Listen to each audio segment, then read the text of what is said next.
Jeremy Lee Moody and Christine Moody. Jeremy Lee Moody and Christine Moody admitted to purposely targeting and killing a couple in July of last year. The couple admitted to killing Marvin Parker, 59, and his wife Gretchen Dawn Parker, 51, and said that they chose their victims because he was a registered sex offender. They were unrepentant at the sentencing on Tuesday and even kissed after being sentenced to 2 consecutive life sentences each. Initially, Jeremy and Christine Moody apologized to the judge and asked for a 30-year sentence so they could see their children and grow old together. But after Union County Judge Lee Alford handed down the maximum punishment, they showed how they really felt. "See you, perverts!"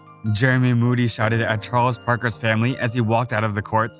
"That's what child molesters get."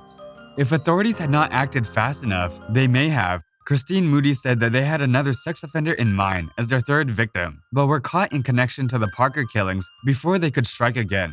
The Moodys pleaded guilty to murder, kidnapping, burglary, and firearm possession, though they had personal connections to a local supremacist group, Crew 41, which the Southern Poverty Law Center notes has a history of targeting sex offenders. The Moodys claimed that the Parkers' murder had nothing to do with the group. Eric Millerberg and Dia Millerberg.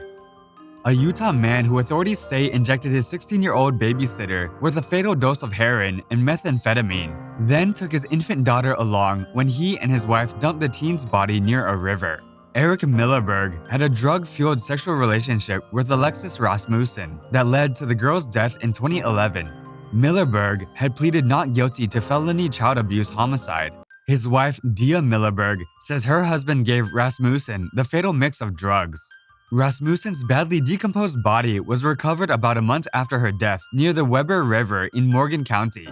Dia Millerberg had testified that the babysitter had become disoriented after being injected once with heroin and twice with methamphetamine. The girl took a bath to warm her body and rested on a bed, but she wasn't breathing 30 minutes later when the couple checked on her. Dia Millerberg, a nurse, said she tried but couldn't revive the girl, then dressed and helped put her body in a footlocker in the trunk of their car. The Millerbergs left their 6-year-old daughter behind, put an infant daughter in their car, and drove off to dispose of the babysitter's body. Dia Millerberg was emotional and apologetic at her hearing, telling a hearing officer she was so sorry for involvement in the girl's death and that she was at a loss for how to make up for her wrongdoings. Larissa and Christopher Rodriguez. Christopher Rodriguez and partner Larissa Rodriguez were the parents of 5-year-old Jordan, a special needs boy. Larissa Rodriguez and her boyfriend, Christopher Rodriguez, are charged with murder in connection with the death of Larissa Rodriguez's son.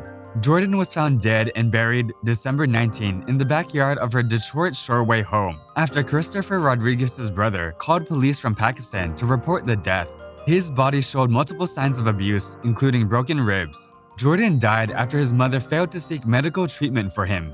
Blankets, bags, and even mothballs were used to cover the crime. Jordan was last seen alive in September, and investigators believe he died sometime around September 22nd. They had withdrawn the boy from school, ceased medical care, and repeatedly told the family he was out of town. The fact was, he never left and was likely the victim of physical abuse. Rather than getting help, the couple allowed his condition to deteriorate before burying him in an unmarked grave. Larissa was sentenced to 25 years in prison, and Christopher to 28 without the possibility of parole. Sabrina Lemon and Jonathan Hearn. The sordid story of Sabrina Lemon and Jonathan Hearn gripped Kern County last year, each day bringing forth compelling details of how their relationship evolved from an affair to a plot to kill her husband. Prior to Robert's 2014 slaying, his wife, Sabrina, a devout Christian, had begun an affair with a similarly religious firefighter named Jonathan Hearn. Although Hearn did not have a criminal background, the extramarital affair seemed suspicious to friends and family, and it later piqued the interest of law enforcement. Investigators dug deeper into Hearn's background and learned he owned 2 firearms like the one used to gun down Robert. Hearn also owned a motorcycle similar to the one appeared in security camera footage near the crime scene on the day of the murder. Hearn was arrested at his firehouse, and authorities searched his home, where they found several items that confirmed he was the gunman who killed Robert. 2 days before Hearn's trial, he turned on Sabrina and agreed to tell authorities everything in exchange for a 25-year sentence.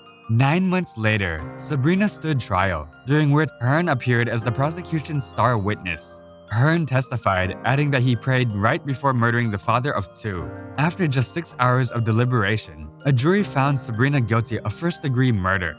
She was then sentenced to 25 years to life in prison. Cyrus Matthew. A 19-year-old facing road rage charges has bolted out of an Ohio courtroom and led police on a high-speed chase just moments after he was given his prison sentence.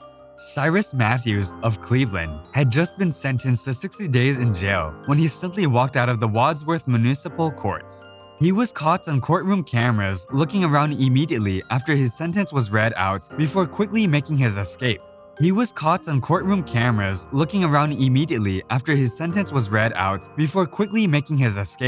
Matthews wasn't handcuffed, and there were no police in the courtroom. A bailiff had to chase him, and the stunned judge yelled out for Matthews to come back.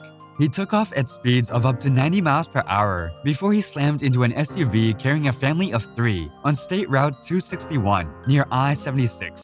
Matthews then lost control of his car and hit a Speedway gas station sign, causing it to crash to the ground.